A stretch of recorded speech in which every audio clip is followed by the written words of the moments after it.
What's up, people? What's going on? What's going on? Let's have a conversation. Let's talk business. Let's talk sales. Let's talk sellers. Okay. Now, I want to start this off by saying every situation for every seller is different, right? So I don't want to paint this with a broad brush. Conversations are different.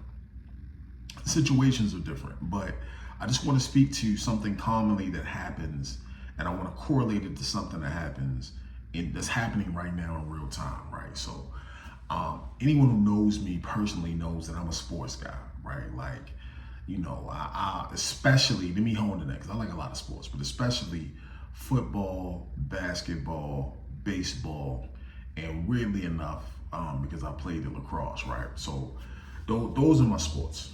And one of the biggest, most controversial things going on in my town here in Baltimore is the situation with Lamar Jackson and his contract, right? And I just want to use this situation as a means to kind of sort of evidence to people what I see happen in real estate a whole lot, right? So let's talk about it.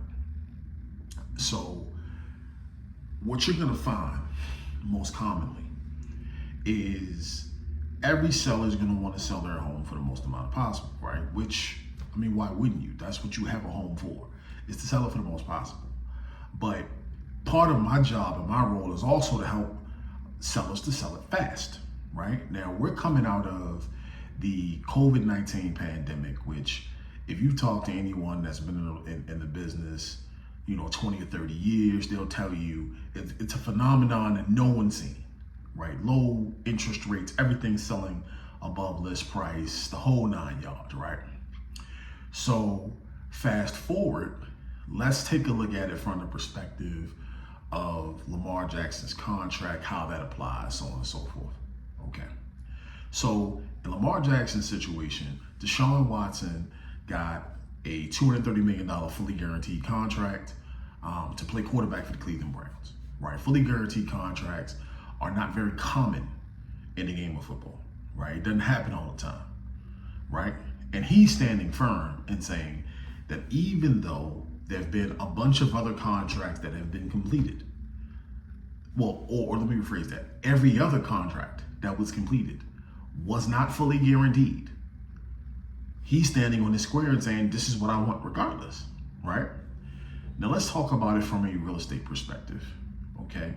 So from a seller perspective, the Deshaun Watson contract is equivalent to someone who sold their home during the COVID-19 pandemic, right?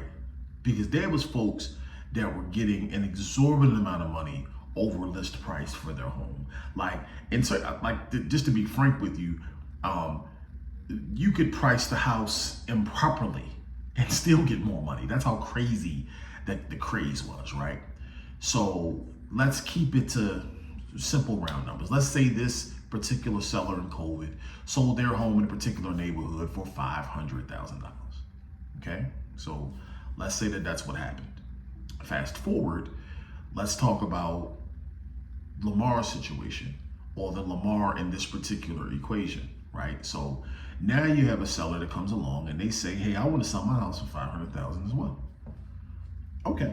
That's fair, right? So the first thing a good agent is going to do is take a look at the competition, comparative sales from that neighborhood, and say, okay, is there a realistic opportunity for this person to get this money, or is there a path to getting that money, right? Like just to make sure that there is,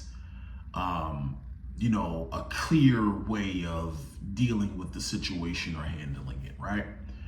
So you do the comparative sales, and for the sake of this particular equation, we're going to say that in this particular neighborhood now, if you want to sell your place, you're going to get $450. Okay, $450 is the ceiling. Okay. Now, the seller, or the Lamar Jackson in this particular situation, is adamant because their neighbor got $500,000 for their house in the same neighborhood. They feel like, hey, my house is better than his house, I should get 500, right? So now we bring in Jalen Hurts. Jalen Hurts is the current day seller who puts his house on the market this at the same time as the Lamar Jackson seller, and he sells it fast for $450, right?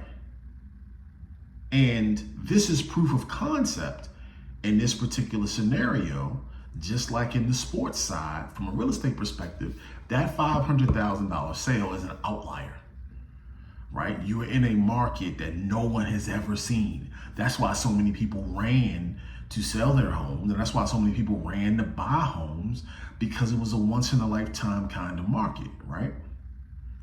And what I'm using, I don't want to use this metaphor as a means of demeaning or downing any of these people. I don't know these people, but I'm trying I always love to try to find ways to correlate the folks to help them to understand the dynamic of what happens when they're selling a property, right? Is that the market sets the price points. Now, you can still attempt to get the number you want, just as Lamar is doing, right? But just like Lamar is sitting without a long-term contract, the seller in that equation that is not priced, that's still pricing themselves based off of the outlier, they're sitting as well. Because the market is the market. What's not being factored in is that that person sold their home for $500,000 in our equation that we created in a once in a lifetime type of market, right?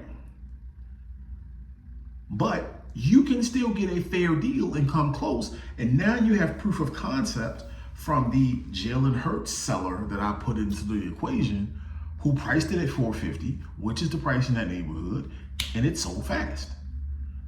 So I say all of this to say, at the end of the day, the agent that you hire, it is their job to support you and do what works for you. And that could even be pursuing that higher dollar amount, right?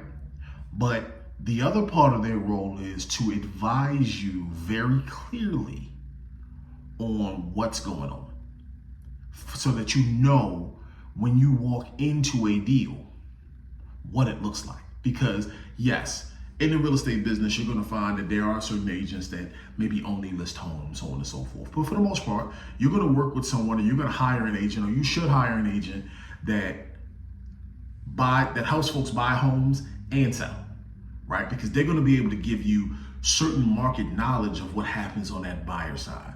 And on the buyer side, before someone writes an offer, what a great agent's going to do is send comparative sales to basically justify the price point for what the particular buyer is going to pay for said home.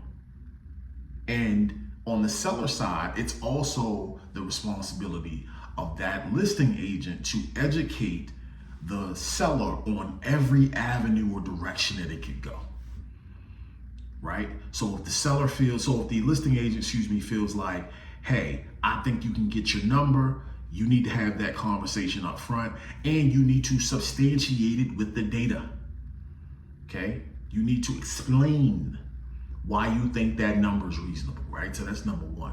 Number two, on top of explaining why that number is fair and reasonable and you believe the individual can get it, if they can't get it, you got to do the same thing. Or if it's going to be more difficult, you have to explain that. And if your seller still wants to take a shot at it, it's fair, and you're going to still push for the win.